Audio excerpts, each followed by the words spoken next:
अलैकुम।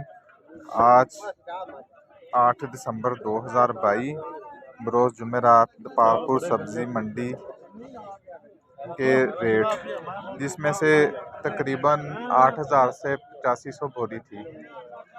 और मोस्टली जो माल था ना, मोस्टली माल सफ़ेद आलू, वो तकरीबन 3,500 से 4,000 तक की रेंज में था। जो ज़्यादा वीआईपी माल था, जो ज़्यादा अच्छा माल था, तो वो 4200 रुपये में था। और करोडा लाल आलू, उसका रेट तकरीबन 4800 रुपये था।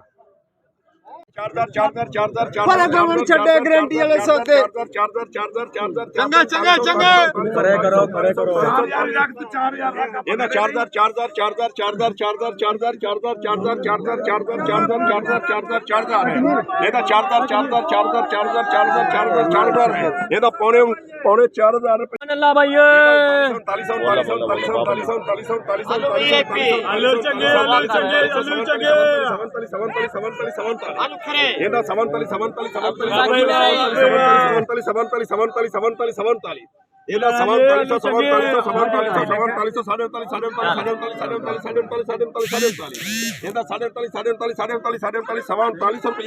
ਬਾੜੀ ਦੁੰਬੇ ਨਹੀਂ ਭਾਈ, ਬਾੜੀ ਦੁੰਬੇ ਇੱਥੇ ਆਏ ਚਾਚਾ ਸਾਡਾ ਇਹਦਾ 39